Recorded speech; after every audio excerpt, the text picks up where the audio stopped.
Namaskar everyone. Welcome to Let's Talk Academy. Today's topic is very unique. You all will love it. So what is the topic? I will tell you later. What is CSIR? Basically CSIR stands for Council of Scientific and Industrial Research. So how a normal candidate can qualify the CSIR examinations? So CSIR is a really very easy examinations if you are more focused on questions. Say for example, when we were small kids, we used to ask our teacher why DNA is double, or our teacher used to say that DNA is double helical, or say insulin is made up of two subunits, or helicase break the hydrogen bonding, or topoisomerase relax the supercoiled DNA into the relaxed DNA. But if you go for higher studies, say for example CS up to the CSR level or DBT-GRF level, or say for example if you want to seek yourself in institutes, say for example ISC, CCMB or any other institutes, you have to look that picture in different perspective, right? Say for example if I ask you why DNA is double helical but RNA is single, so you have to address two questions. One is how and second is why. Say for example if I ask you how you know insulin is made up of two subunits, how exactly you know helicase break the hydrogen bond only, how you know helicase breaks the hydrogen bonding, and why helicase break hydrogen bonding? Why not? In DNA we have phosphorester bond also, hydrogen bonding also, hydrophobic interactions also, but why helicase break only hydrogen bonding? Why not phosphorester bond? DNA is break the phosphorester bond. DNA polymerase synthesize the phosphorester bond.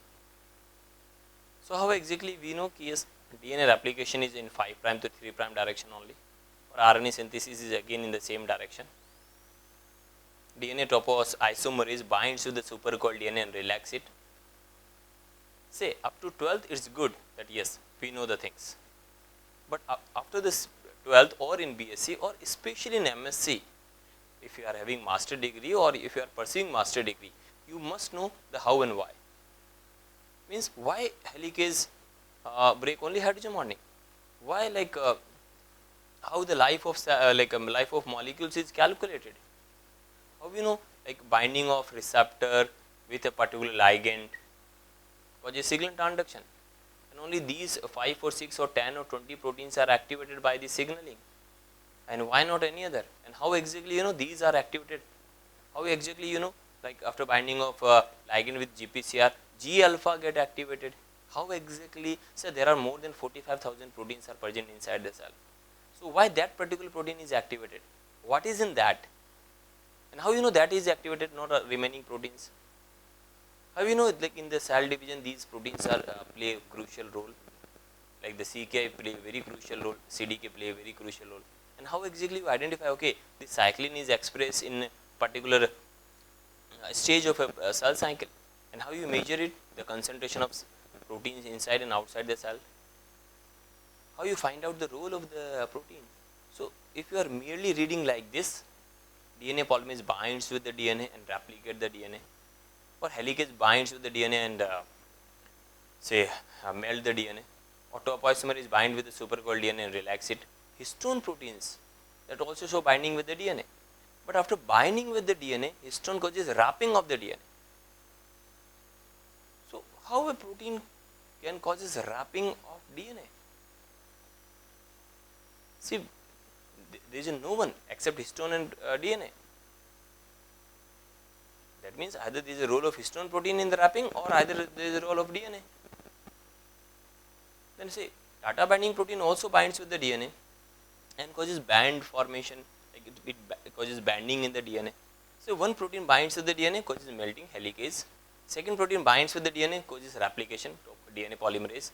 Third protein binds with the DNA and causes relaxation of the DNA, topoisomerase. Next protein binds with the DNA and causes wrapping of the DNA, that is histone. One protein binds with the DNA and causes transcription, that is RNA polymerase. Obviously, no need to mention that obviously these are different proteins, so we have different functions. But how you know exactly they are binding with the DNA? The previous lecture I already taught you about this subunit identifications.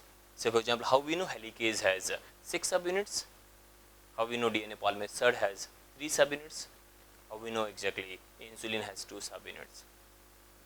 In this lecture we will discuss, I will tell you the techniques, because see, if you go for higher studies, if you want to be yourself in the institutes for PhD, if you want to get abroad PhD, you must have very solid command on the techniques. Without techniques, biology is nothing. Biology is not about, say, invertebrates and vertebrates, like you are going and then you are observing the things through your naked eyes. Biology is beyond, like, I must say beyond eyes, right? There are so many things which we can't see, but we have to interpret, and that is the real biology. The molecules. Are you getting my point? So that means we have to focus more on techniques. Try to understand, without techniques, no one can study the enzyme kinetics. It is the techniques that allow us to study the certain things, or almost all the things. So my today's topic is how exactly we can identify the binding between DNA polymerase or RNA polymerase or topoisomerase or histone protein with DNA. So I have 2 tubes. In one tube only DNA is present, and in the second tube DNA plus protein is present. In the first tube I am taking the DNA and I am loading this DNA in a valve.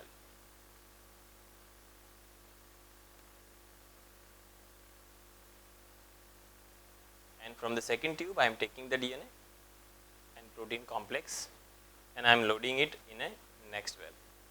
So obviously all enzymes bind with their substrate, right? So DNA polymerase binds with the DNA. So how I can say DNA polymerase binds with the DNA?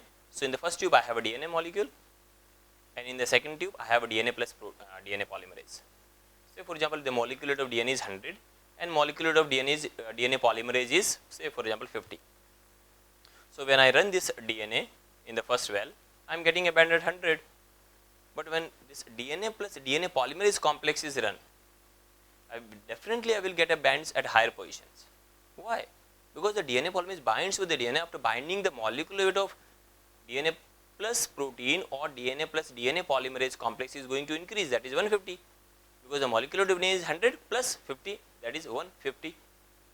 So if I am getting a band at 150, what does this indicate? Binding or no binding? Binding.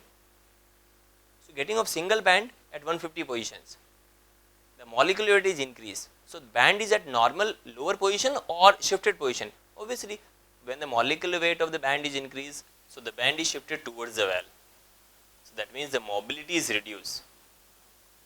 This indicates what? Binding of DNA with protein.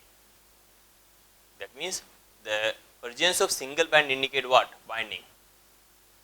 Right. So the band is shifted towards the valve, so mobility is reduced, hence called as band shift assay or electrophoretic mobility shift assay. There is a shift in the electrophoretic mobility. Earlier it was very high mobility and now it is showing very less mobility. The reason behind less mobility is binding between DNA and protein. This indicates that yes, the DNA binds with the protein, so molecular weight is increased, so high molecular weight molecules or supramolecular complex run very slow in the gel.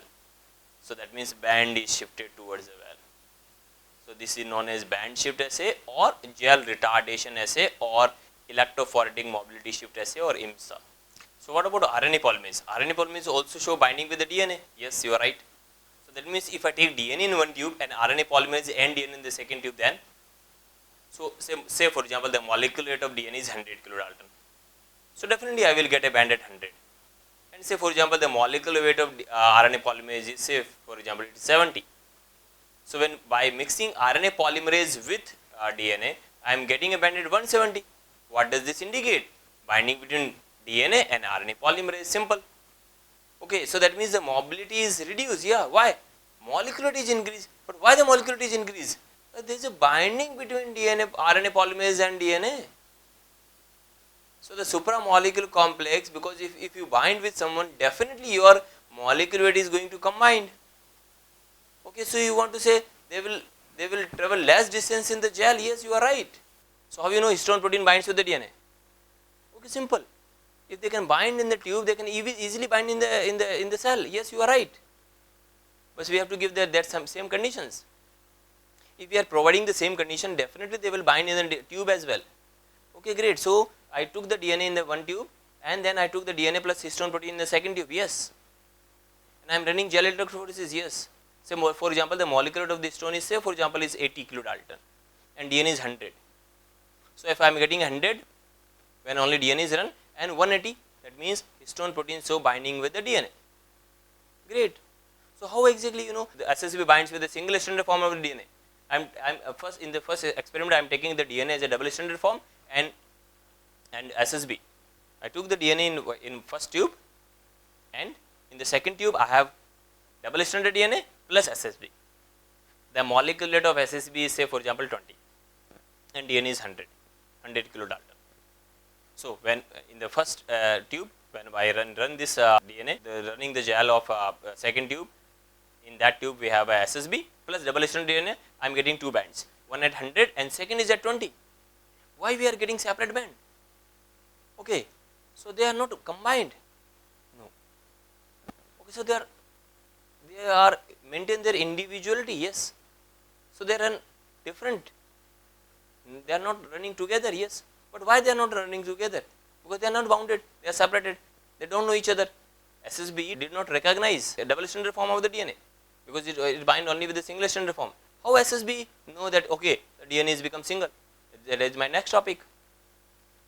Say for example, whenever helicase binds to the DNA or whenever there is a single stranded DNA, how SSB get the signal, okay, the DNA has become single at that particular point, I have to go there.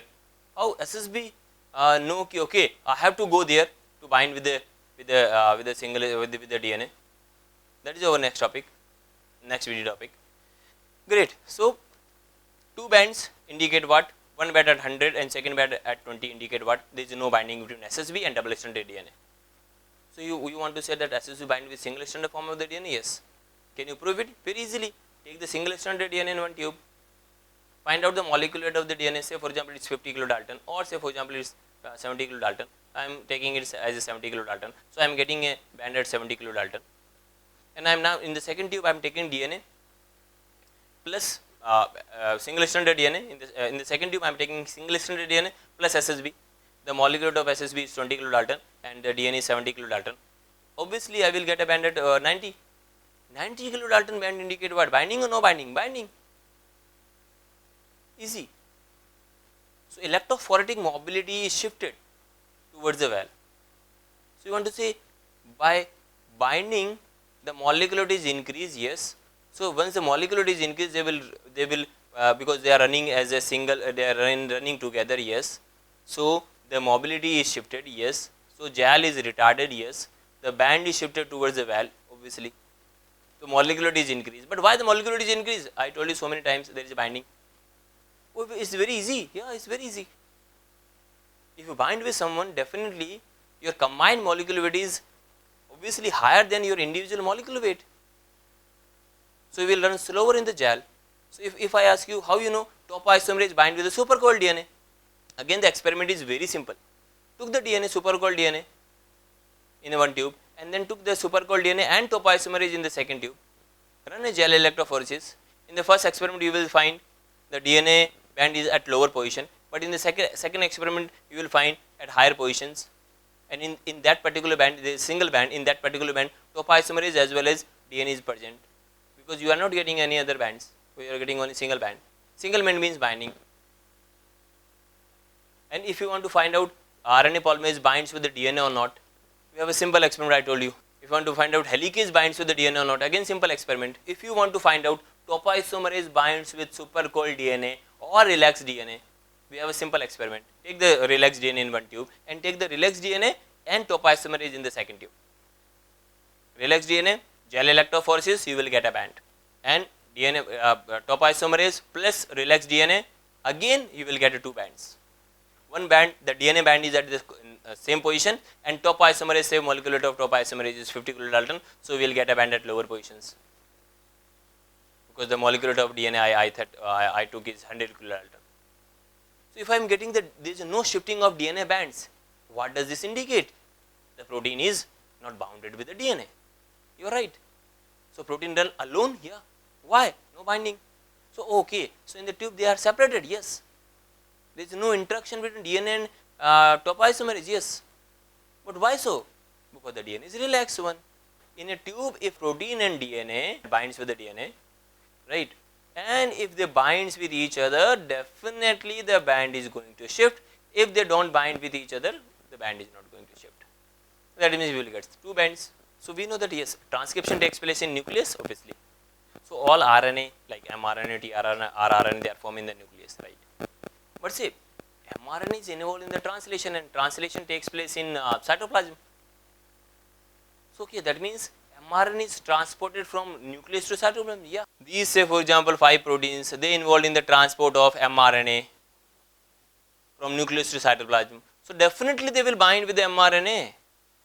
Without binding, how mRNA can be transported from nucleus to cytoplasm? First condition is, necessity condition is binding of protein with mRNA. So I took X protein with mRNA, I am getting 2 bands, no binding. Took Y protein with mRNA, I am getting 2 bands, no binding. I took the Z protein with mRNA, I am getting single band, that means Z binds with mRNA. Okay. So if I ask you, how we know poly A binding protein binds with poly A tail of mRNA? Simple. Take 2 types of mRNA. One is a tailless mRNA that doesn't have any poly A tail, and then take this poly A tail containing mRNA and add PABP in both. In tailless mRNA and PABP you will get 2 bands, and with poly A tail containing mRNA and PABP you will get a single band. So PABP binds with poly A tail. So that's why that protein is known as polyadenine binding protein, PABP. So how you know 7-methyl guanine cap is recognized by eukaryotic initiation factor 4E? So 4E bind with 7-methyl guanine cap. Yes. Can you prove it? Yeah, very easily. How come? Decap the mRNA. Okay, so remove the cap. Yes. Remove the cap and add 4E. In the second experiment, don't remove the cap and add 4E. Here you will get 2 bands. Why? Cap is not there, so no binding. No binding means they both run separately, individually. So 2 bands. What about here? 7-methyl guanine cap is there, 4 is there. They will bind with each other, run simultaneously. They will run together. You will get a single band at higher positions. Need not to mention the molecular weight. It's very simple. Band shift assay. But where on mRNA? At exon-exon junction? Maybe. Some internal features of mRNA? Yeah. Maybe. But that is the next topic. In a spliceosome complex, when a spliceosome complex is formed, there are so many proteins like U1, U2, U4, U5, U6. They binds with at so many places on hnRNA. How scientists identify, okay, that bind here and some bind here, here, here, here, here, here, here, here. So that is known to us. But I told you, there are 2 ways of teaching. Number 1 is, this is a diagram. You have to mug up it. Second way is, how exactly you know that binds here only? Why not any other place? You have to decide. Everything is free on YouTube. So by band shift assay we can identify the interaction, we can study the interaction between DNA and protein as well as RNA and protein. Because say in replication there are so many proteins binds with the DNA. So band shift assay. Again in transcription there are so many proteins binds with the DNA. Band shift assay. In splicing so many proteins binds with hnRNA or any other RNA. Band shift assay. Are you getting my point? So techniques are very limited. Applications are infinite. Obviously. So how I will teach you? The molecular biology with the help of techniques. Cell biology again with the help of techniques. Biochemistry again with the help of techniques. I am not going to tell you glucose convert into glucose 6-phosphate. I magapit, you can also. I won't tell you like this. So why hexokinase convert glucose? Obviously, only and only glucose 6 phosphate, and that is from bacteria to human. Not even a single individual is shifted from this conversion. All convert glucose into glucose 6 phosphate. Why not glucose 2 phosphate, 3 phosphate, 4 phosphate, 5 phosphate? And why glucose 6 phosphate is converted into fructose 6 phosphate only? So you can address each and everywhere these two things, how and why. I think you got all got this band shift assay or IMSA or band retardation assay or gel retardation assay. Good. So for more updates, just stay tuned with the Academy channel. Thank you very much.